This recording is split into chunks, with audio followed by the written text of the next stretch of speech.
Hey, if you've been watching my videos for Tactics Ogre here, you know that I was talking about, well, once or twice about doing the Warren report. And I mentioned in the last video I just did that I wanted to go and do the Warren report at the end of each weekend, essentially.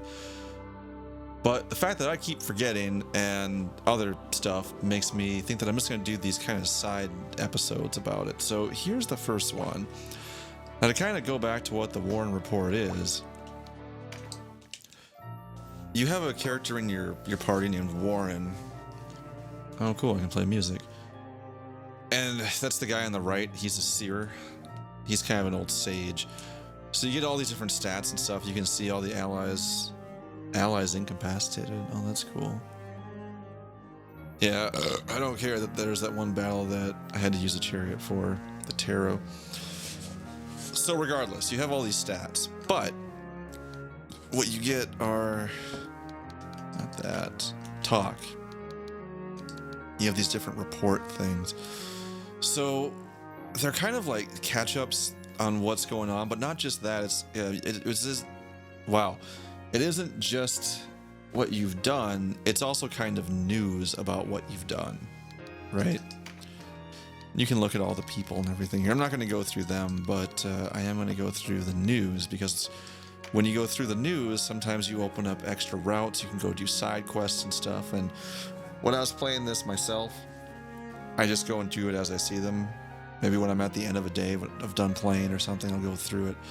And I want to make sure that I am getting these done. So I think what I'll do is I'll do this episode at the end of each weekend, or every 4 episodes, whatever. So there aren't a whole lot going on. They're going to range probably not too long, but just something so that they're separate. And if you just want to keep going with the gameplay, you can do that. But if you want to get these little side parts, you can get that too. So we're going to start with the news about the massacre at Balmamusa. A massacre has taken place at Balmamusa. There are no survivors. Balmamusa was set aside for the Wallister by the kingdom of Galvestani, and all those who perished were of Wallister blood. Women and children were spared no mercy as the town was engulfed in flames. The killings are thought to be an act of retribution by the Galvestani for the recapture of Almorca Castle by the Resistance. Hierophant Balbatos maintains he is not responsible. Do we believe him? I think he's full of shit. Oh wait, that's right, we killed everybody. Followed up by this, the massacre a ploy? It is now rumored Duke Ronway had a hand in the massacre that took place in Balmamusa. Some suggest the killings were a ploy to cause internal strife in Galgistan. The Duke denies these rumors. Meanwhile, opponents of the Hierophant in Galgistan are still wary of laying the blame for the massacre on Balbatos. A new faction emerges. What could it be? Curious posters have been cited in rhyme in recent days. They say simply, the nobility must be overthrown. They are the work of the New Wallister Alliance, who seek self-governance for their people. Support for this new faction is growing fast among the poorer classes, and authorities seek to unmask its leader.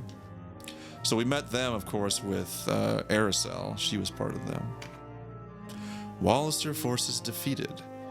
A major battle has been fought between Galgastani and Wallister forces at the Sanji Wield, whatever. Both sides incurred heavy losses in fighting that raged for more than a day, but the Galgastani emerged victorious. The resistance were unfamiliar with the lay of the land, and the Galgastani clinched victory upon the arrival of reinforcements. Expecting cinched, but that's all we got for the Warren report for right now, so this has been your daily news brief.